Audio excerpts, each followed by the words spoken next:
Hello, everyone, and welcome to another episode of Justin the Food Entrepreneur Show. I'm Justin Bizzarro. I'm your host. That's Bizzarro. For anyone who's out there, you can find us on Instagram at Justin the Food Entrepreneurs. You can also find me personally at Justin Bizzarro on Instagram, Facebook, LinkedIn, Threads, TikTok. I think it's Justin Ryan Bizzarro. I'm off the look. But anyway, and I can't figure out X and Twitter. Like, my phone number is gone and I can't get Twitter, guys. So whatever's up there or whatever's photos are up there, those are very old. And I apologize. I don't know how to fix that problem. I've been working on it for like a year, and I will continue diligently to figure it out because I changed my email and my phone number since I had that. And apparently that's no-nos for X. That being said, guys, Gorilla Brave, everyone keeps asking about it. In the thing, I know it's a lot of clarity. I'm trying to add more clarity to the websites. I'm working on that as well. And just look at it. It's fellowship. So the levels of it matter. Okay. So for me, when there's free fellowship, I go to church. There's my community. There's bonding with one another. There's doing events, maybe community service. Okay. That's one type of fellowship. Then there's the fellowship of my peers, where I have to actually, we pay money to do events. I pay money to have mentors. I pay money to have things and bring in experts. Even all the years in the games, I still have to learn this way. So Gorilla Brave is just structured in a way that is in the way for me also, that makes sense for others that have joined, in that there's layers to life. There's this, okay, I can interact. We can talk about things on this level, but if I really need to grow, I have to put skin in the game, because then I'm more committed. And when I'm more committed, it means those around me are more committed. So in the free version, yes, I'm networking, I'm doing whatever, but I'm not getting the interaction I get when there's money involved, when there's professionals involved, and there's guidance involved, which costs money to pay for the individuals to guide that. That's why there's the elite level, because it from my own experience, there needs to be the elite level. There needs to be the level where we can be around the entrepreneurs that are fully focusing on growth as individuals, so it reflects the growth in their business. And it takes time to get there. It takes a decision. It takes a financial commitment, but all of it's necessary because it grounds us to the long-term commitment. Because Gorilla Brave's not a short-term thing. So it's an MBA, way cheaper at $600 a month, but it's a lifetime MBA. I just want everyone to think about that, focused on the food, beverage, nutrition, hospitality, farming as a whole, and the individuals in it. So that's the community you're getting. Is you're going to get vertical, horizontal integrations and connections and concepts that normally don't happen because they aren't thought of outside the silos that they exist in. That's why. So that's up to you. You can see that I built things in that way. It's a very successful model. It works, and it works for a lot of other individuals. We hear about them on the show. So we just need to talk about growing ourselves, putting it in the environment, holding ourselves accountable, and as entrepreneurs, having fellowship in it during the ups and downs. That's what it is. That's what I needed. That's what I couldn't find even in my entrepreneur groups. It's as much as there's ups and downs for the entrepreneurs in the world, it's never like food.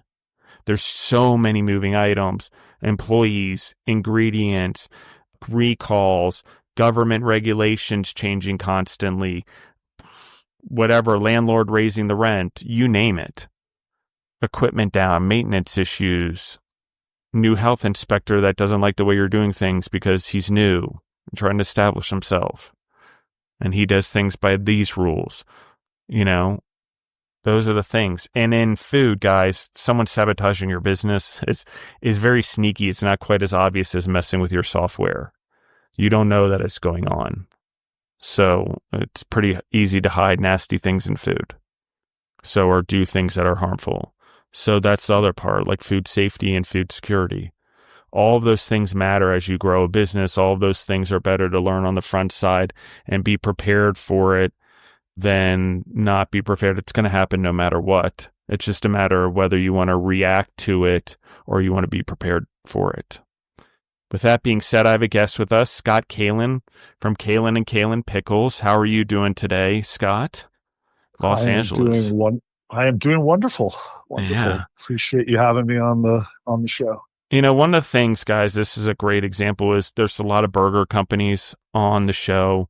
One of the connections and the dreams of the show is to be able to have Scott's Pickles on your burgers. Just saying. And why not co-market and collaborate and build businesses together? I like that, where $1 grows two, but also his dollar grows two. And my audience becomes your audience, and so on and so forth. It's the way to do it. Why do you think McDonald's collaborates on Happy Meals, guys?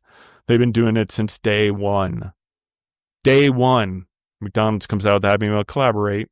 We're going to get that our audience too. You know who doesn't shop at McDonald's? All those kids watching the Flintstones. All those kids playing with matchboxes. See what I'm saying? Okay.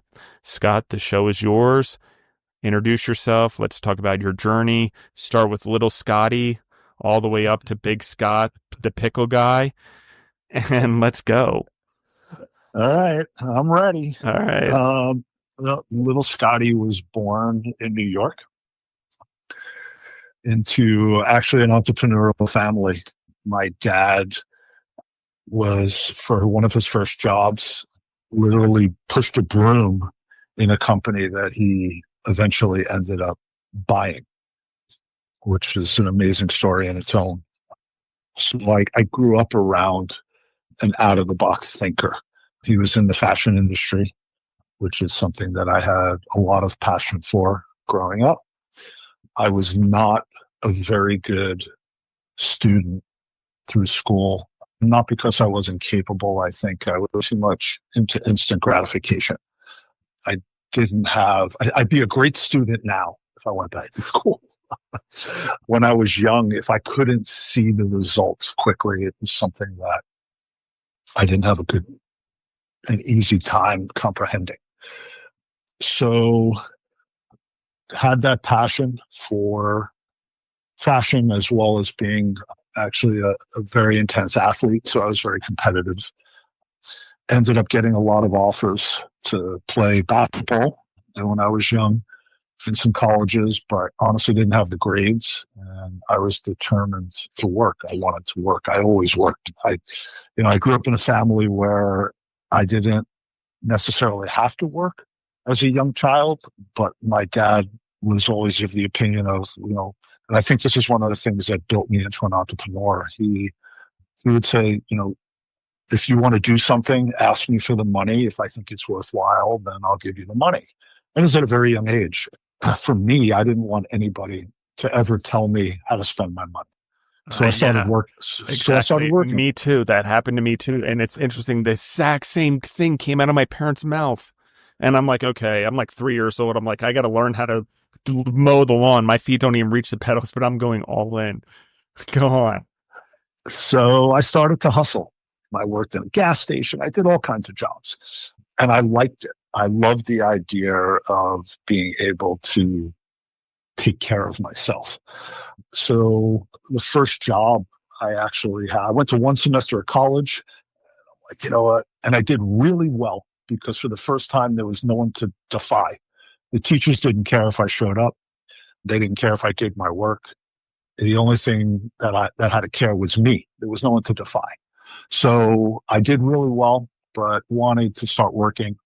I went into the garment center and went up to a place, and I basically said to them, there was a place that did what they call marking and grading, where you create patterns for all the clothing. And I walked in and said, look, I want a job. I said, you don't have to pay me until you think I'm worth being paid, and I'll come in and work. So I got my first job for no pay and started getting paid 2 days later, 2 weeks later. So I had a very interesting run through the fashion world. I had a sourcing business. I owned my first company at 24. So I haven't worked for very many people. Business did well, grew literally from nothing. And then I went through a period that I think a lot of entrepreneurs go through. I had a very large company at a young age, and made a decision to merge it with another business, didn't do the right due diligence. And I went from living on the top of the world, in my just breaking into my 30s, to being flat broke, absolutely flat broke. I had 2 kids, a mortgage, and about $25 to my name after having, quite honestly, a business that was in excess of $30 million. Pretty much disappear overnight, which I think a lot of entrepreneurs go through. It's kind of like, it's a rite of passage, I think. Yeah, so I agree with you 100%, actually. And I had a choice. Well, and the whole thing we miss is we build businesses, but we miss the importance of relationships, even with the businesses we're doing business with or about to do business with. I think that that's a lot where it costs us the most, honestly. I agree. And those are definitely lessons I learned later. Because I was so successful, I had the opportunity to work. I could have gotten an amazing job somewhere with a lot of stability, but you know what? It's just not who I was. So exactly. I know this one. Like, I'm just going to humble myself. Like, there's no other way to look at this. We're just going to go through a humbling period, and it's going to hurt, but at least I'm choosing it. It's not being done to me. It's being done for me because I'm choosing it, truly. And I'm a grinder by nature. I always figure it out. I always believe you can figure it out. And I started over and got to a bigger place than I was before that. And it was working. And through that process, I started finding a passion for cycling. And I had one gentleman overseas we were best friends for years and years and years, did all kinds of different deals together. And we ended up starting a custom technical apparel business that made clothing for cyclists, triathletes, and runners. It was in a space that I wasn't a fan of as a kid, so it was kind of interesting. And that became a global business. And I could say this is another true lesson that I got. That company I always say, was the BlackBerry of custom technical apparel. If I could share anything with the listeners, when they get to certain stages in their business that they're looking to raise money or sell, the one thing that I learned, we got invited to do a presentation to this, basically to Wall Street. And the company was doing very well, probably about $10 million in volume. And we did this presentation and we started getting this sort of interest for people that wanted to invest and come into the business. And we made that fatal mistake that a lot of entrepreneurs make. And they said, well, I don't want to give up equity. If I hold on for another couple of years, the multiples will grow. And unfortunately, at that same period, the industry that we were in changed. The barrier of entry changed overnight. When we had 20 competitors, we all of a sudden had 300. So being a leader of an industry, we went to a place where we were basically having to catch up. So through the process of all that, my house is extremely interesting. My wife is one of the top 3 experts in the world on bras. So my house is technically now is pickles and tatas. So she had a very successful corporate career and she's originally from Canada and was offered the position to run product for Lululemon, which was her dream job. And my kids were older and we moved from New York. I went up to her last round of interviews and I fell in love with Vancouver, British Columbia. It was amazing.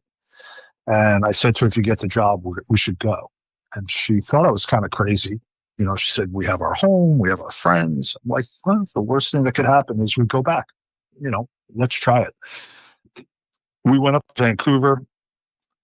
There was an office in the East Coast of Canada, so I closed that office, moved it to the West Coast, so I would have a place to put my boots down.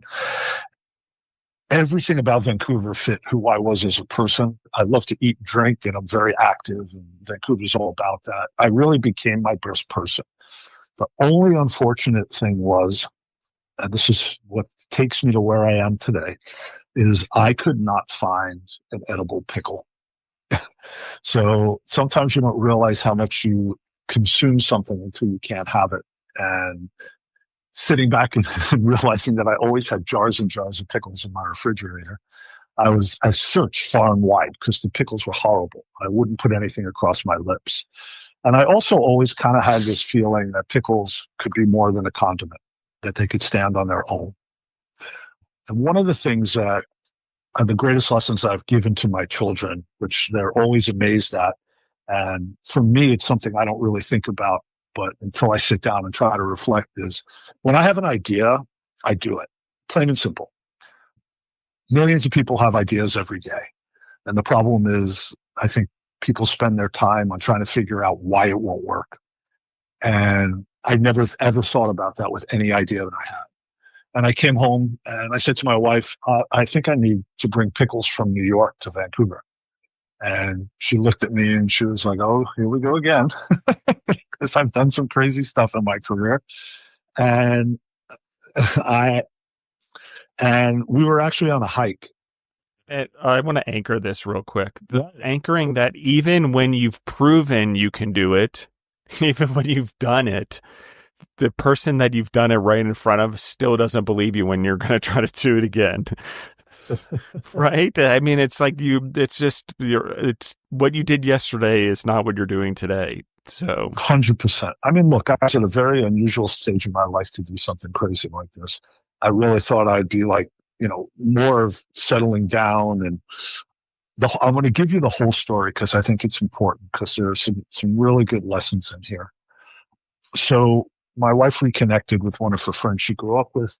We went on a hike with her and her husband, and I mentioned this idea. And I said, pickles here are horrible. I'm going to bring pickles from New York. I want to set up some kind of cool retail space. And he said to me, I'm from the East Coast of Canada. He goes, yes. He goes, you're right. The pickles here suck. They're so bad. And he was a branding guy, never owned his own business before, but he was in advertising. And he sent me a couple of really cool ideas that night. He just emailed them to me. And I knew that there was, now, please keep in mind, I don't know how to make a pickle at this point. I just know how to consume a lot of them. I don't know anything about the food business. Then we're now I understand your wife's position better. She's like, what do you know about making them? All I've seen you do is me buy them and you eat them. Forget about making them. I don't know anything about the food business at all. I mean, I know operations. I know how to, I've worked in different countries. So I understand that there's a pickle festival that goes on every year on the Lower East Side of New York. And it happens to be that coming weekend. So I said to the gentleman, I said, why don't we go to New York and figure out what the pickling world looks like? So we flew to New York and started speaking to picklers about this idea, because I had this idea to do crazy flavors. That was my whole thought process, that it could stand, if you added flavor to the pickle, that pickle could become something that you build around instead of it just being a condiment. So we talk to a bunch of people, and I find a third generation pickler who actually does some flavored stuff. And he's like, oh, he goes, I really like your idea. Sounds really cool. Yeah. He goes, I'll help you get started. All right. So what do we do? So we go into Granville Island, which is one of the permanent markets. I had no idea that there was a waiting list of like 2,000 companies. I had no idea that it was the second most visited place in all of Canada next to Niagara Falls. 9 million people a year go through this place. And I went in there to the office and said, I want to build a pickle bar. And they looked at me and they go, that's really cool. Okay, well, how about you just pop up once a month we do a farmer's market? I said, no. I said, would you think about this. If the first Starbucks opened up here, what would you think about that? They go, oh, that would have been the most amazing thing. I go, well, think about what I'm saying is the Starbucks of pickles. So it's owned by the province, this property. So they went, well, you know what? We're looking for some interesting things. Why don't we'll talk to the board and see what they say. And they called me up and they said, look, we want to try your pickles. We think this is interesting. Now, I don't have any pickles.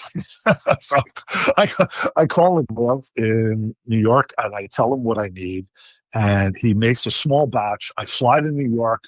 I pack my suitcase with 3 flavors and pray that I'm going to be able to cross the border.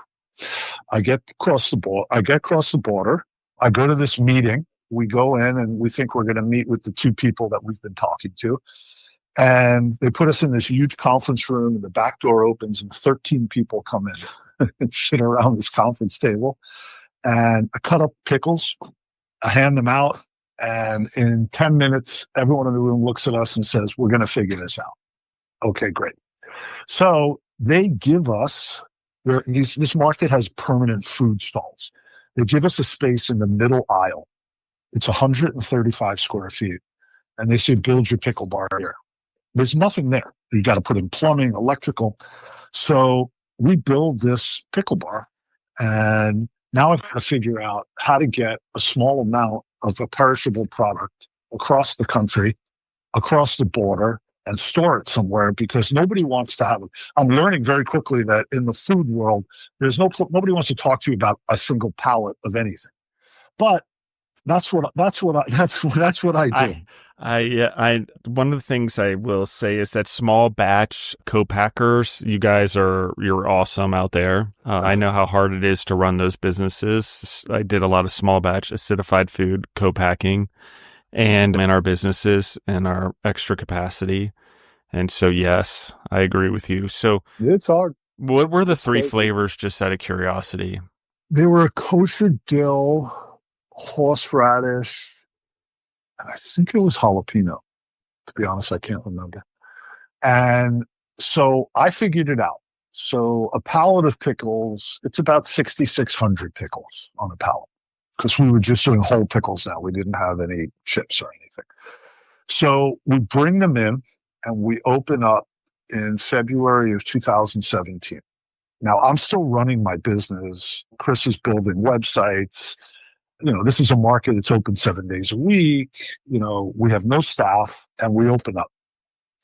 Those 6,600 pickles lasted for 7 days. We sold out in 7 days. And February is the slowest time of the year. It's so funny because I think a lot of the world thinks pickles what, but I mean, there is a pickle following in this world that it is fierce. Wait till you hear how the story continues.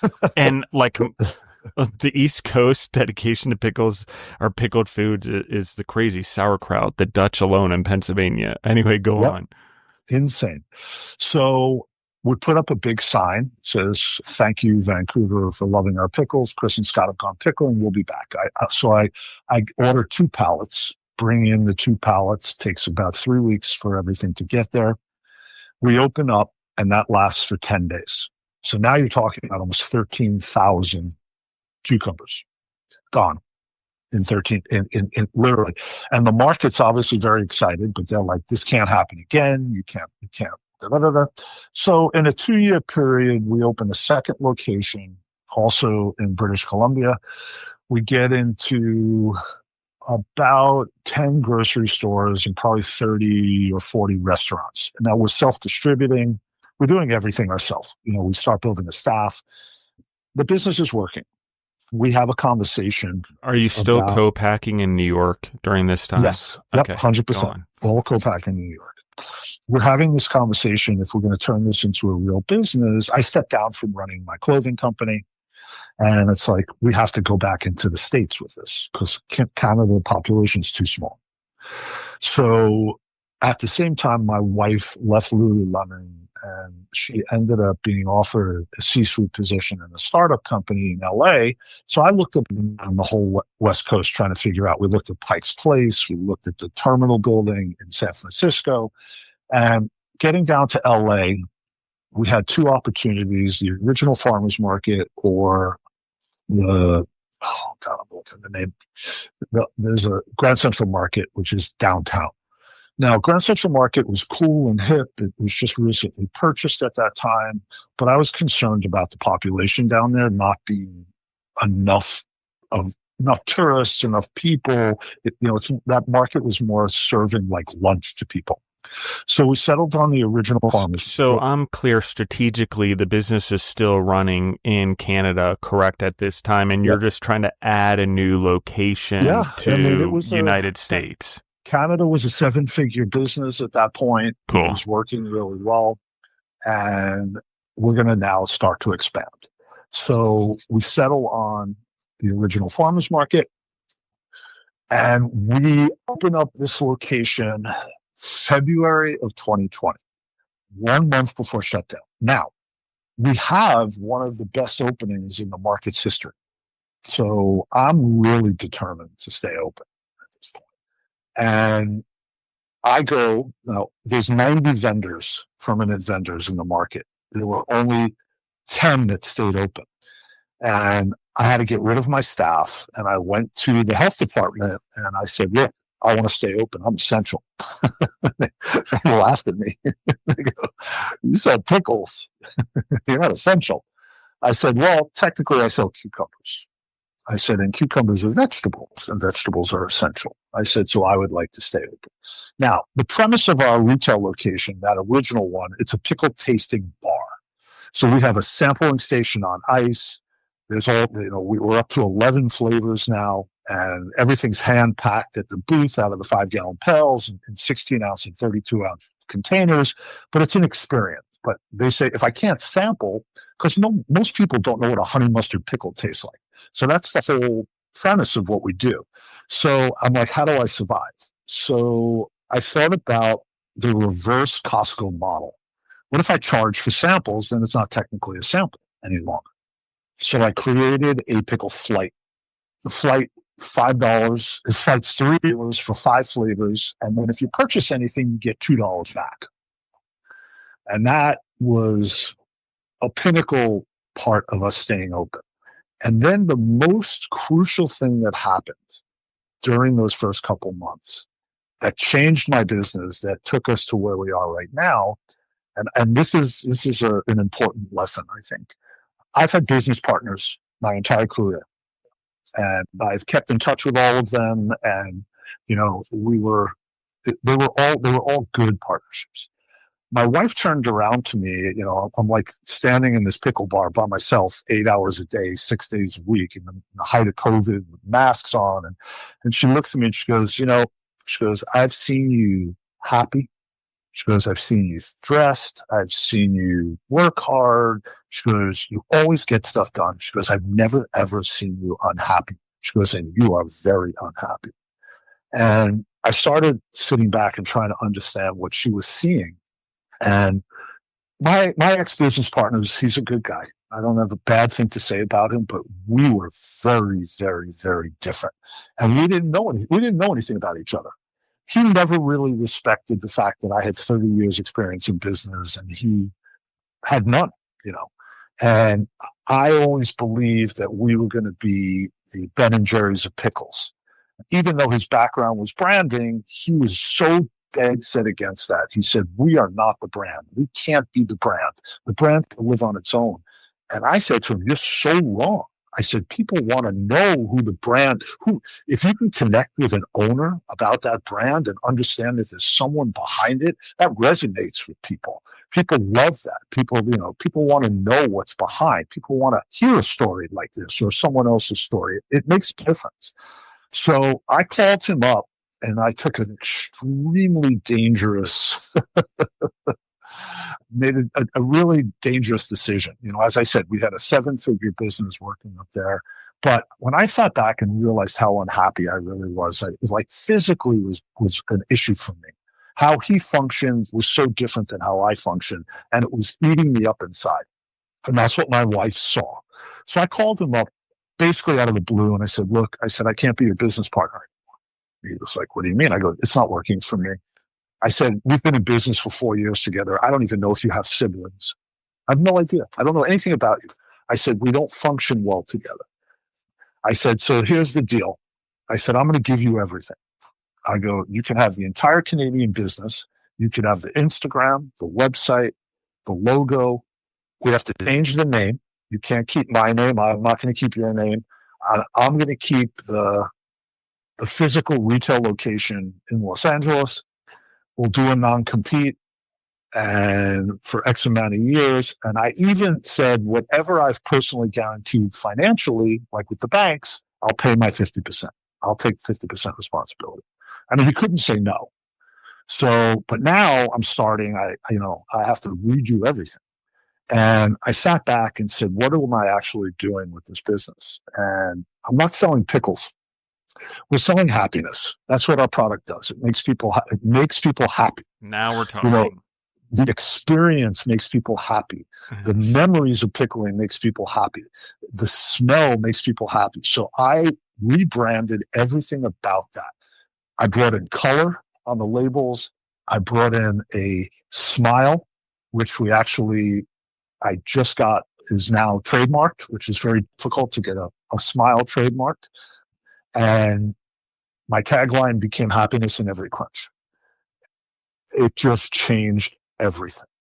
And then social media, I mean, I can take you through every single point of what happened in our social media. I mean, my little brand last year had over 100 million views on it between TikTok and Instagram with our own content and content from creators. We've never paid an influencer or creator to post about us. We've always just been about pickles, and it's always been about, hey, whatever you think the product's worthy, you do what you want to do. And if you don't want to post, don't post. And yeah, we send out tens of thousands of dollars worth of pickles every year, but that's our marketing budget. And it's been very, very organic. And the support that we've gotten from the community that's out there has been, mind-boggling. And then, honestly, because I spent so much time on social media, and next Friday I turned 61, so I'm not a kid, and I was spending some time on TikTok seeing people creating all these funky, crazy things with pickles. So I went into my kitchen and started playing around with it, and I'm like, shit, I could turn this into a business. And that's how Top was born. Yeah, because I want to talk about that. Let's talk about that a little bit more, because that's important, what you're doing. That's part of the reason to call my attention. The first time you actually came across someone talked about you that I heard about you was your honey mustard pickles. I believe they're honey mustard. Number one flavor, converts 98% of all non-pickle lovers. Really? Mm-hmm. Wow. That's no bullshit. Wow. I would not have expected that. I just thought it was a niche that someone really talked to me about how great this thing was. And then the pickle sandwiches are what sold me. But I want to talk about all of that in general, the creation of those, the creation of what you're doing. It is very, very important, because what we've done is we've made the pickle the star of the show. Right. So it's all about the pickle. But I will tell you that the biggest thing for us is my staff. And my staff at the pickle bar, they're pickle tenders, and my staff at Top are pickle baristas. They do not sell pickles. They sell the experience. It's all about the experience. Those pickle flights, all right? Last year, we sold 42,000 pickle flights out of 200 square feet. And those are just, that's the experience part. That's not even the containers that we're selling to the public. It's just real people that come. I'm very, very, very humbled by everything that's transpired. And, we have people that land at LAX and come to the pickle bar before they go to their hotel. Yeah, exactly. I'm a D-list celebrity. I laugh, because I get recognized all the time by kids, by their parents, and my wife always laughs and my kids laugh. And I'm having a good time with it. I don't care about being famous, but it's good for my brand. And I'll share one other thing, and then we can talk about Top, because this is crucial. You got to put yourself out there. Social media is there's a lot. We could sit and talk about all the negative things from a personal standpoint with kids and everything, but as a business, you've got to put yourself out there. What changed my e-com business when we had certain things that took us viral, we started having creators reach out. This woman reached out. And she's like, hey, I heard about your pickles. I have 1 million followers on TikTok. I'm pregnant. Can I try them? Yeah, of course. Unbelievable. Here. I sent her the pickles. She DMs me and says, look, I'm really sorry, but I'm having a bad first trimester. I can't eat the pickles. I'm like, no worries. Don't worry about it. It's all good. I reached back out to see how she's feeling. And on the 28th of February in 2022, now my e-com business at that time was literally 5 to 8 orders a week. That's it. I shipped them myself. We weren't doing anything to push it. And on the 28th of December, my kids came in from New York. I took some time off and I wake up and my website has exploded. I'm talking about 5,000 orders in 8 hours. Jeez, that's where I'm because I had a feeling that that's what kind of happened. It was like there's been a lifetime of building, and then all of a sudden this thing just took off, because all of a sudden it went from me just seeing honey mustard to me seeing it everywhere, and I'm like, and I had to shut the site down, and I put out a blast, said, hey, when you want to restock, send us your email. So we got 25,000 emails in one day, but. Goodness. How do you do that? I have no infrastructure for any of this. Yeah, none. So 17 hours a day for 6 weeks, true shipped everything. And then I was scared to turn the site back on, because how do you manage it? We still weren't set up for it. So we started doing pickle drops, and once a month, we would open the site up. We did that for 10 months, and we would open the site for 7 to 11 minutes. That's what built our e-com business. Again, we're still a small company, but we have, I'm a nationally known brand. Millions of people know who we are, and we've never been in a grocery store yet. Yeah, I'm going to emphasize this on a consumer packaged goods thing. Everyone thinks making it big is getting into the stores. No, making it big is where the store wants you to be in there so bad because the customers are asking you to be in there. That's making it in the store. If you're having to beg, get in there, pay to get in there, do all these things, sell your soul, no, you're not ready yet to be in a Walmart or a grocery store. Let me tell you how many people that I helped guide or tried to help guide not to make those mistakes, but you still do anyway because you think all the Walmart stores are glorious. Well, the Walmart's their own brand, and you're just a micro brand within them. And if your brand can't stand alone, it can't stand in a Walmart or a Costco or a Sam's Club. Well, we also did something backwards. Every business I've ever had, I built an infrastructure, and then I tried to build a brand. Yeah, me too. We built a brand without an infrastructure. I mean, we have a lot of, growth ideas and expansion ideas, but you are right. That's always been my thought process, because look, I understand retail, selling wholesale to retail. That's what I did my whole career in clothing. And I work with tons of big box stores, and, in clothing, you own your clothing until it's been washed 3 times by the consumer. The stores they're going to make you, they want to hold you to keeping, margins for them to work. It's all on your back. It's not on theirs. And grocery is a really, really low margin, expensive thing. Now, if you're going to be a big brand, you're going to eventually have to do it. But if you can do it from a place of strength and not a place of, like, as you said, begging to get on a shelf, it makes a big difference. A big difference. Yeah, and this is why this is one of the reasons, like, I probably hunted you down in every way possible. You've probably gotten like 15,000 different emails from different avenues. I'm, as my ex used to say, Justin, you're prolific. She meant my words, but but it also is in business. When I'm targeted and I want to tell a story, or I'm like, this is needing to be told, it's going to anchor a point. I'm going to say it. Because goes back to the episodes we've been talking about, guys. If you have a great barbecue sauce, it's nothing without a great restaurant for lots of people to try it. If you're going to do pickles, you can't just rely on pickles on a shelf or the farmers markets. You have to deliver them in a way that makes them the star of the show, which is almost a restaurant or a quick service or whatever. Then they will sell. Then they will gain attraction. Okay. Why is that important? Because in food, the tangibility is important. Okay. We're not living in an era where grocery stores are places to solve problems, where there weren't 10 million restaurants or places to get food, or local markets or farmers markets or access to the farmers. So while the supermarket shelves are important, they do volume, they are less impactful on your business. They are pennies comparatively to the margins you get having a relationship directly with your own customers and building your own brand. And then it'll sell in the stores if it needs to. I look at Taco Bell, how many people buy their sauce in the store? Although I would argue Taco Bell made a mistake because now people don't go to Taco Bell for their sauce. And instead of driving food sales, they now just drove sauce sales. So, well, it's also interesting what we've done because we have these retail concepts.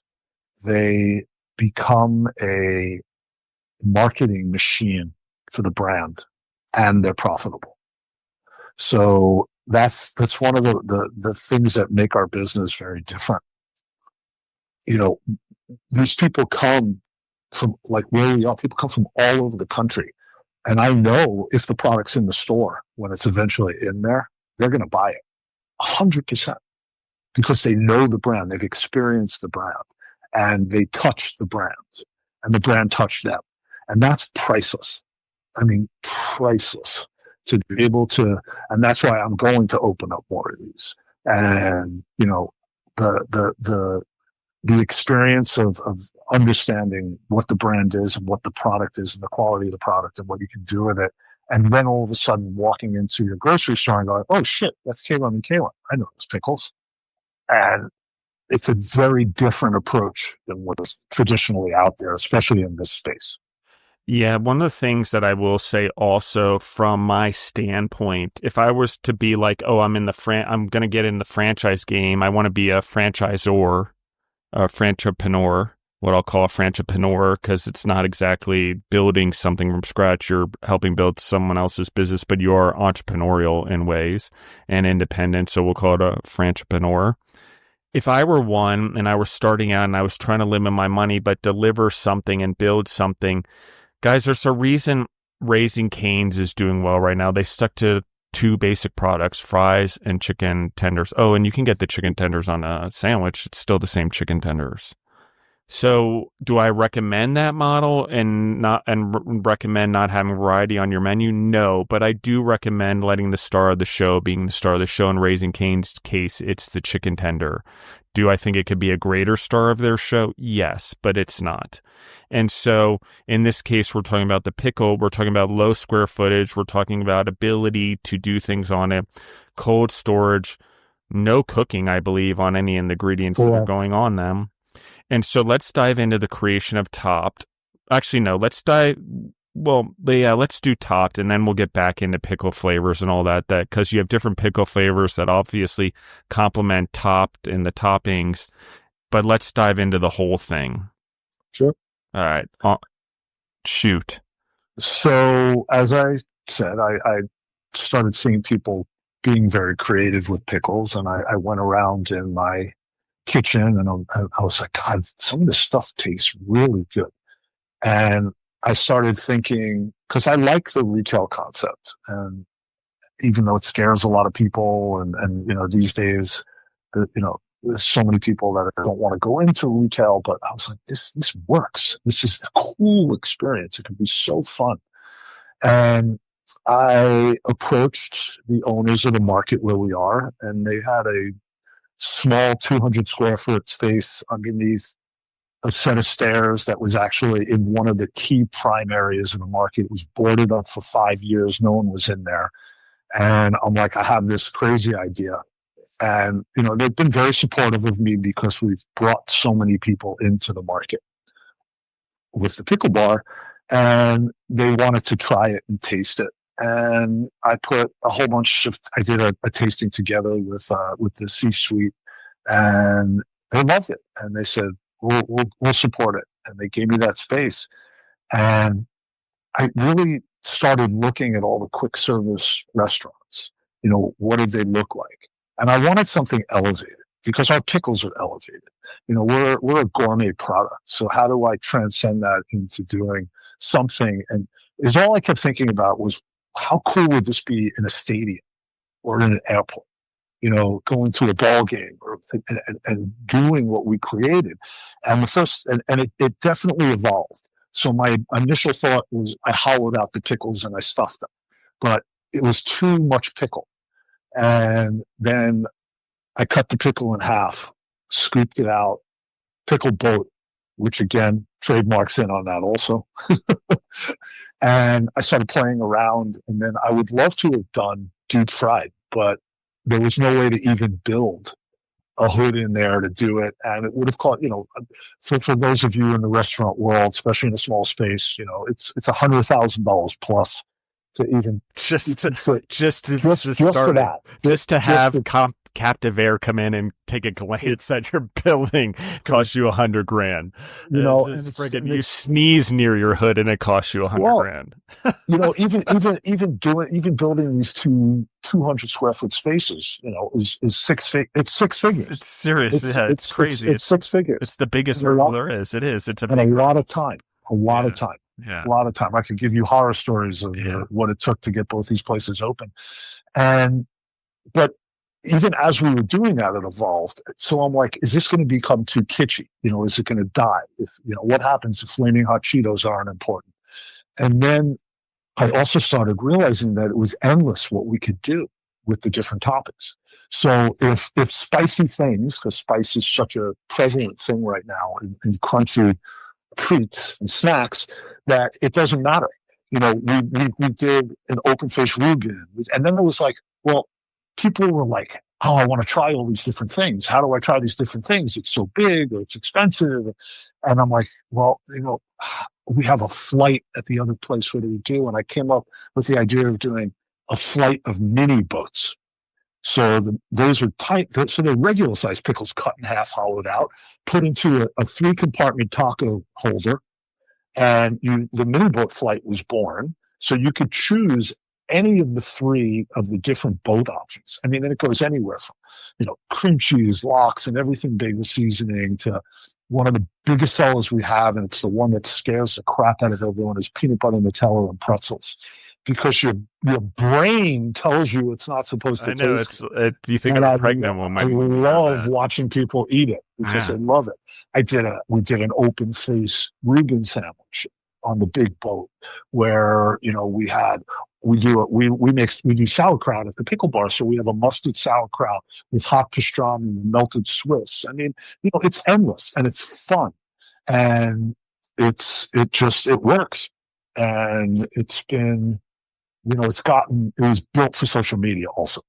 I mean, it's so visual. Everything we do is so visual, but specifically that. I mean, people have had so much fun with it. You go onto our Instagram and it's fun.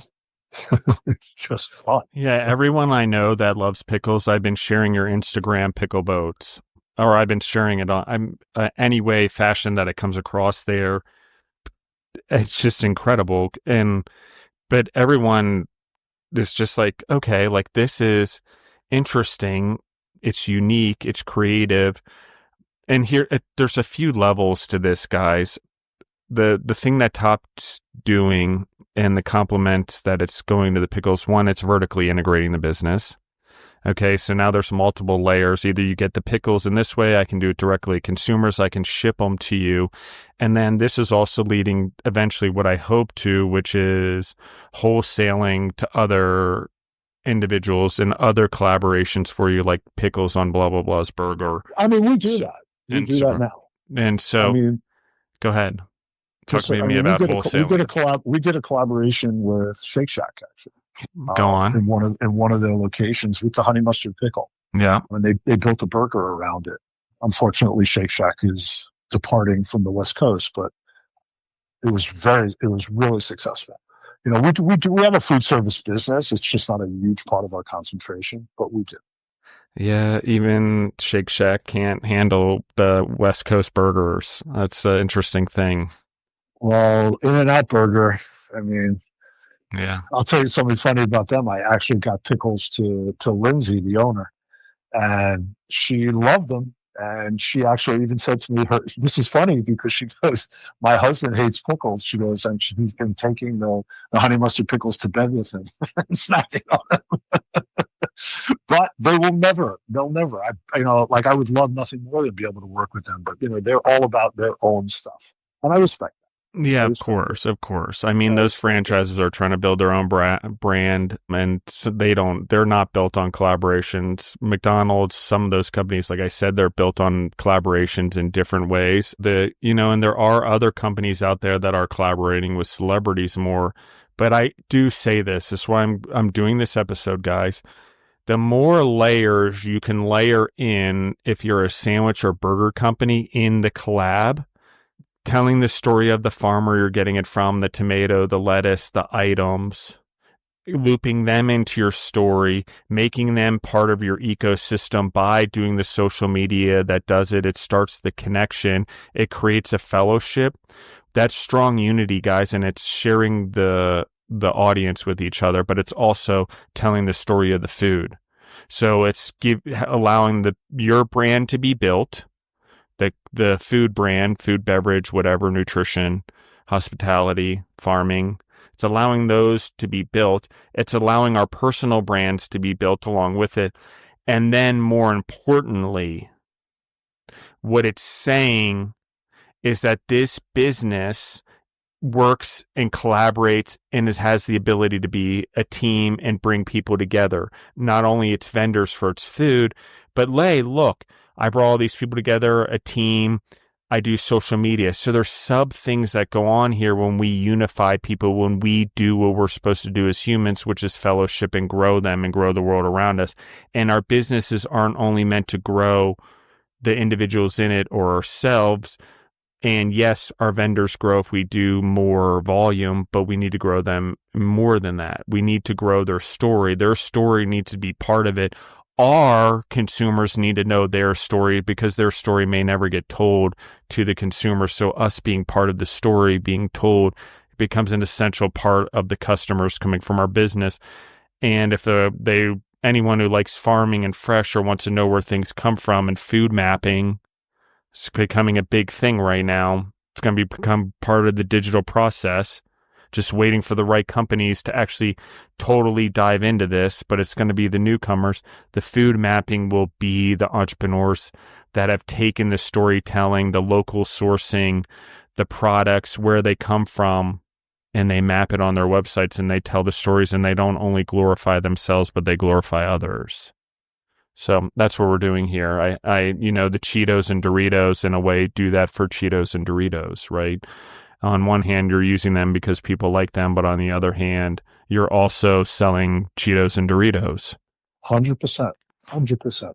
So let's talk about where this goes, where you are now, anything I didn't cover, lessons learned. Let's just it's your show. I want to just dive into sort of anything that maybe I didn't cover or ask questions about. I mean, where it's going is I want to open up more locations that combine both retail concepts. I don't think I'll open up any more just pickle tasting bars. I think it's something that would be a combination of both Topped and the pickle bar together, and probably concentrate on, I know a lot of conversations in some of the major cities and, Las Vegas and Austin and New York and Miami. And I think that it's something that can really stand on its own because it's a small footprint and it's, 75% of the population eats pickles.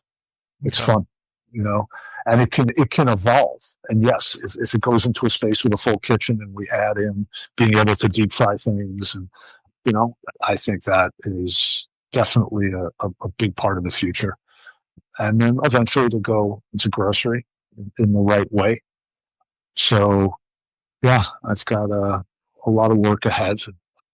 I think, this again was, one of those things where, the biggest lesson I always tell my kids, as I said, I mentioned it before, everybody has ideas, but if you don't activate on them, what's the point? If it doesn't, I'll share something with you. My manager, and it took me a long time to find the right one. And he's a good guy, and he's a grinder himself, and he always wants to learn. When we were working on Topped, he goes, well, what's plan B or C? What if it doesn't work? And I looked at him and I said, that doesn't exist in my brain. And he goes, what do you mean? I said, I don't ever try to do anything, and even for a split second think of what happens if it doesn't work. If it doesn't work, I have to figure it out, and I'll figure it out. But I've never been, I don't believe an entrepreneur can spend their time investing any time with a contingency plan. No. That is not being an entrepreneur. No. If you're going to spend any of that precious time thinking about how you're going to manage this if it doesn't work, don't do it. Yeah, exactly. You're already looking for a way out. Exactly. I just have to always believe if it doesn't work, I will figure out a way to make it work. But I also, I've been a doer my entire career, and I'm at the stage right now with the plans that I have that I really have to be more strategic than I've ever been to bring this thing across the finish line. And that's hard for entrepreneurs also, because when you're an entrepreneur, you're getting your hands dirty and, you're working in your business constantly, and you're attempting to work on your business while you're working in your business. And that's hard, but that's what we struggle with every day.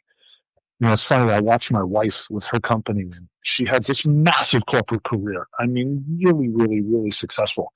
And for her to go at that stage to bootstrap and start her own brand and do what I've done, which is second nature to me, that's been, I should introduce you to her. That's been an interesting thing to watch, because, I've come in contact with a lot of people that always talk about, wanting to own their own business. Let me tell you something. All the things that most people think of owning your own business, it's always the opposite. You can't. They go, oh, you can take all the time off whenever you want. Oh, you can make much money as you want. Oh, none of those things are true. You don't get to shut off. You just don't. Hopefully you get to a point where you're able to. But, when you're an entrepreneur and you're in the thick of it, it's 24/7. And you're the last person to get paid, even though they tell you should be the first person to get paid. And when something goes wrong, it always falls back on you. And you have to wear a million different hats and be able to do 20 things at once. And I mean, that's all I've known. And I strive in there. It's my happy place when I have so much going on right now with all these different opportunities. My close circle is looking at me and going, how are you doing it? I'm like, I don't even know. I think everything that I did in my career took me to where I am right now. But you have to be cognizant of that. Yeah, we are being stacked. You got to keep putting yourself out there. You just have to continue to put yourself. Yeah, the journey of the human journey, everyone calls it the human condition or whatever we are or whatever, but it's a really terrible phrase. Okay. Really terrible, because words carry a lot of weight. It's really the human journey, the human endeavor, which is we have to be constantly growing and stacking skills for the next challenge of life. And that challenge will come. And when the one that we're not prepared for is the one that will eventually take us down. Okay. Unless we're prepared for entire life and we can die of old age. And I know that's weird to say, guys, and there's a lot of weird things that happen in cancer and all that. But I will tell you, there's a lot of energy in finding positive energy, getting rid of negative energy. I'm going to ask some questions, but I want to first just anchor a few things. The first thing I'm going to anchor is, as an entrepreneur, listen, God, family, business, important order, but falling in love with the pressure, even though it brings you to tears, and other people will never understand. Everyone will want to give you comfort, and they'll want to drag you out of it. And why are you doing this? And it's like this constant temptation to take a bite out of the proverbial apple in the Garden of Eden. Like, the temptation's always there. Oh, I could just be passive in my life. I could be passive and I could just take it easy right now. I am really suffering. It does really hurt. I am crying. But the reality is we have to fall in love with that. We have to know that in that is where the diamonds are forged in the long run. Okay. And how am I going to anchor this? One is, if we take money or we get too much investment too early on, we rob ourselves of the diamonds in the future, the ingenuity, the stuff that happens. How do I know? Because I've made the mistakes. The businesses that got money, the ingenuity and the ability to pivot, and the employees and the way they looked at things were different. They didn't take ownership in the same way. And I don't know why that is. Maybe it's an energy thing. Maybe it comes down from ownership or a comfortability thing. But even in our energy and comfortability, we lose our ingenuity. Okay. The other part I will say is in business, and we talked about this a little bit from partnerships, but in employees as well, is loyalty. We got to be careful not to mistake loyalty or loyalty to us from our vendors or our employees or our business partners, that loyalty to us or to our partnership or to whatever, to the business, that it's not actually comfortability because they're getting a good paycheck and it's easy to do their job for them. Okay. Loyalty and that are two separate things. Go through a really hard period of time, ask everyone to step up, make everything a little uncomfortable, and you'll see what I'm talking about.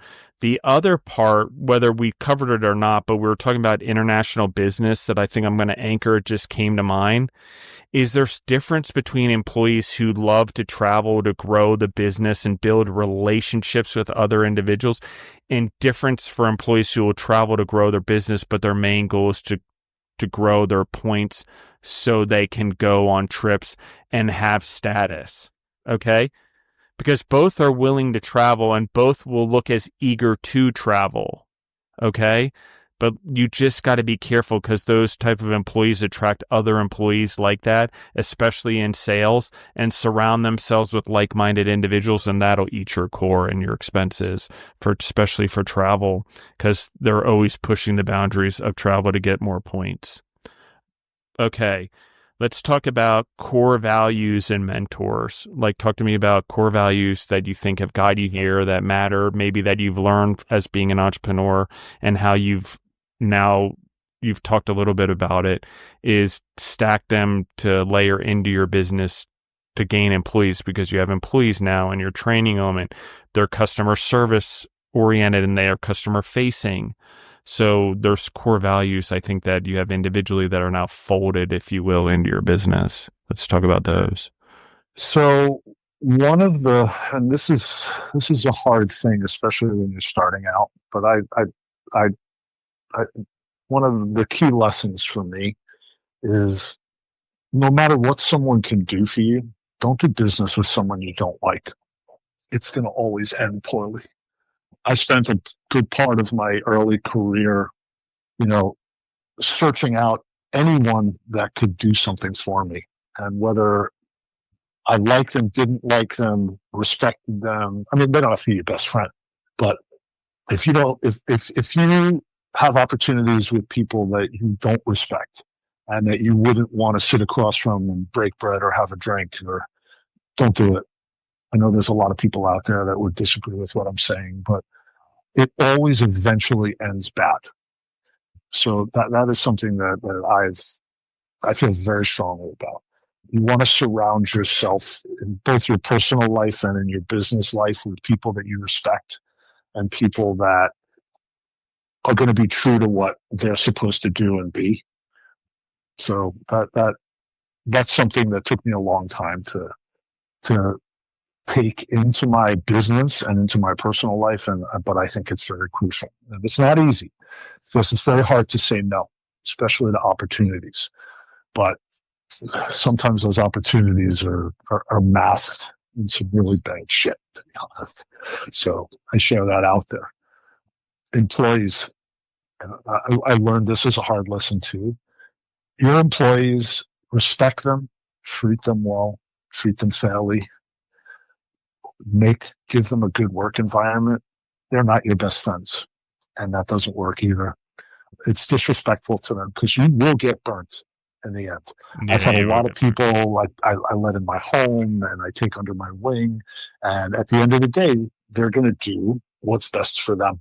And that's okay, because that's what they're supposed to do. And I watched my father get burned that way over and over and over and over and over again as an entrepreneur, and my mother, where they confuse business relationships with friendships.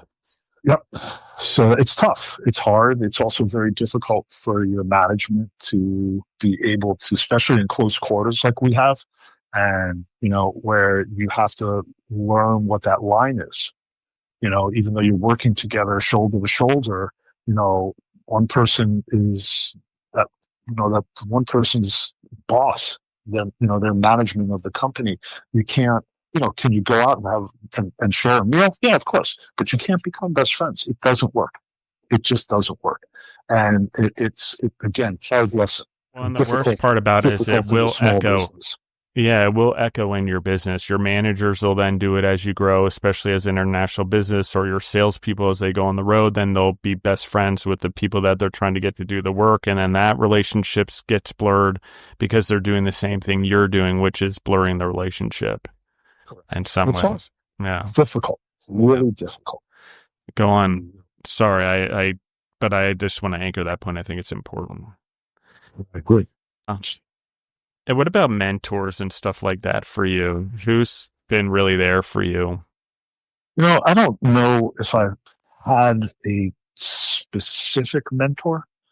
I've definitely had people that have touched my lives through the journey, that have things that they've shared with me. My dad was an amazing, amazing person. He spent his entire life doing more for others than himself. And in the end, I think that kind of hurt him, because I'm also a believer that, when they say you have to take care of yourself to be able to take care of other people. And that translates into your business and also in your life. The example of, if the oxygen mask drops and you have a child with you, you've got to put your mask on first before you can put theirs on, because you have to be in a good state to take care of them. And so he taught me a lot of things on a positive side and a work ethic side, but I also learned some lessons from him on, not always making decisions based on taking care of yourself and your family, because I think that's really important. I think one of the best things someone taught me at a very young age, and he's a very successful man, he said, treat every job like it's your business. And one day it could be. He said, you have to always care and take pride in what you do at every level, and always respect everyone. I mean, I always get treated a certain way because I think that I don't care if you mop the floor or you're the CEO, be respectful to me and I'll be respectful to you. And I think a lot of people miss that. Some of the most crucial parts of any business are the parts that people don't see necessarily. The keepers of the gate in a big corporation, the person sitting at that desk guarding the office of the CEO, they know more about anything going on than half the executives in the business. 100%. But I don't have this. There wasn't one specific person that was a guiding light for me, to be honest. So amazing. I don't know.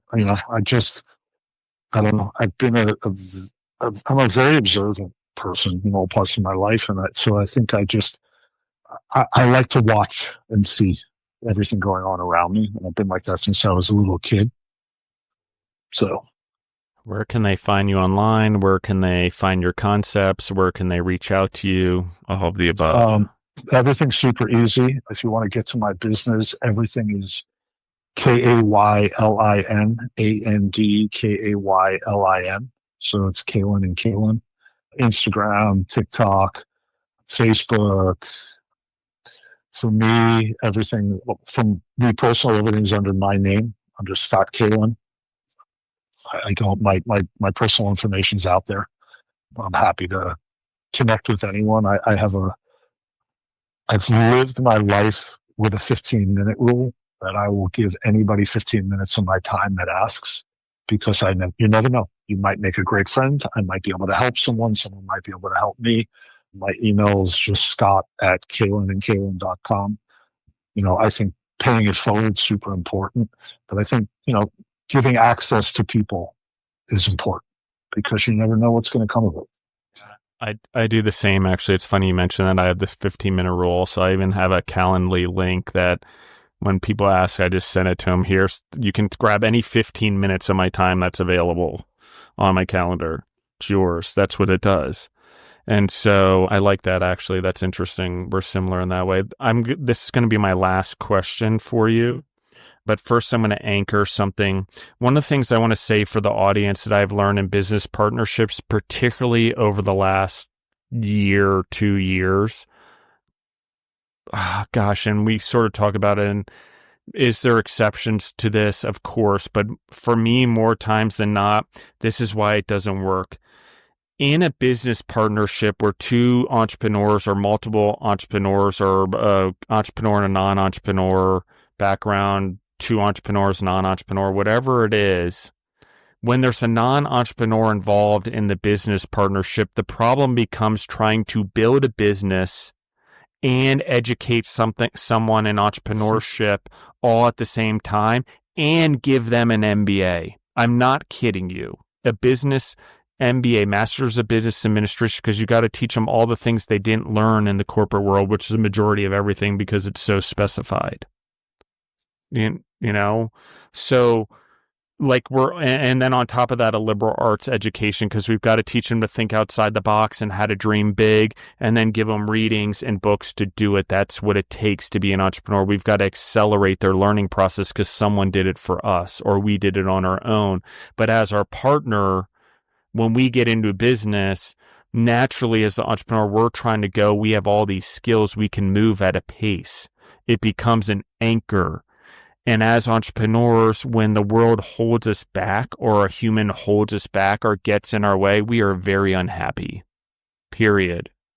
If someone or something is standing between us and our dream or our purpose or what God's calling us to as an entrepreneur, and we don't do something about it, there's an unhappiness that comes into our lives. It could be a parent, it could be a family business, it could be a sibling. I don't know. But we just have to look at it. It's very important. It's something we learned on this show, and it's something that I've learned fully over the last 28 years of my life. So this will be my final question for you. Talk to me lastly as we wind up about things you know now that you wish you would have known before as an entrepreneur. The things that sort of have stacked up that you wish someone would have told you before. You know, there's a lot of hardships along the way. There were lessons there beyond what we just said, maybe. Or maybe if you could tell your younger versions. Yeah, I'm really thinking about this because I don't regret. I think every experience, both positive and negative, is an experience, and it forms you into who you are. I think if I would, I mean, as I said, I always reference to myself as a grinder. I think if I would have spent a little bit more time as a thinker than a grinder, I think I could have found a happy medium. You know, I always sat down and said, whatever it is, I'll get it done. And I always have. I've always figured out a way to get it done. But I think that I've probably wasted some of my energy, not always putting enough thought as a younger version of myself into. Now, that's not like having where I said I never had a plan B. I'm not saying think about a plan B. You know, think about just don't do, because that's just how it's worked for me. Yeah, it's definitely worked for me, but I think, you know, it's kind of like my manager is very, very much like me. And that's the one thing I'm trying to teach him. I said, I know that no matter what, I can depend on you to get it done, but that doesn't necessarily mean that you're doing it the best way. So just take a breath and put a little bit more thought into what you're doing. Yeah, I agree with this a lot. Early on, I was trying to build the business, be involved in the business. I was trying to go to college at the same time, learn. I was also trying to intern and make side money and learn about human resource recruiting because we were growing so fast and I didn't know anything about it. I was also trying to learn as much from my family as possible. But my life became the grind. I didn't, for some reason, because I didn't always do well academically, even with an MBA. Well, I did pretty well in my MBA, but seminary, I've struggled. And my undergraduate, I struggled. And in high school, I struggled here and there. Scott, did great in the classes I understood and liked and not so great in the ones I didn't. But what I am going to say is I agree with this because I grinded my whole life. Maybe it's going to be shocking, maybe it's not, but I didn't actually think I was a smart person or intelligent at all, or what schooling did for me. It just didn't occur to me. I grinded my way through my whole life, whether it was sports, whether it was building businesses, whether it was learning a skill, whether it was school. It felt like a grind all the time. I always had to work at it. It just wasn't like something I had, and I certainly didn't have the stickiness where I wanted to do school all the time like everyone else, or I needed the approval in that way. My people pleasing and approval came in other ways. But my point being this is, everyone in the audience, we've got a lot of great points here. I'm definitely going to have a lot of questions, I'm sure, from you guys, but I think the best thing to do is reflect on all the points in the show, really, this one in particular. There's a lot of entrepreneurial knowledge dropped on us, and Scott was very awesome to share his time and his business with us. And so thank you, Scott. I do appreciate your time. I hope to have you back on and that you'll join us again, because I have other questions for you for sure, particularly around your early business ventures and things there, the ups and downs. But in the meantime, thank you again. One more time, pleasure. Where can they find you online? Where can they come visit you? So website, Instagram, TikTok, all channels is KAYLIN AND And if you want to reach out to me directly, I'm happy to give you my email, Scott, SCOTT, at KaylinandKaylin.com. Awesome. Thank you guys for listening in. Again, like, share, follow the entrepreneurs on the show, follow their businesses. If you're in Los Angeles near the airport, definitely get over there to the pickle. I'm just going to call it the pickle mecca. I don't even try top pickle tasting bar and top bar. Yeah, pickle tasting bar and top bar. It's the pickle mecca. It's the original farmers market right by the Grove. Yeah, so third and Fairfax. Yeah, what amazing Kaylin and Kaylin, guys, and then top the pickle and the pickle bar. I love how you combined everything. Scott, thank you for sharing your story. And I love you guys. Continue to share the episodes as well. Like, subscribe, share. It helps the entrepreneurs on the show. And you never know what entrepreneurs might be out there that you're also helping that just need to hear this story in their ear. Like I talked about, audio only, guys. All right, I'm out. Love you. Bye.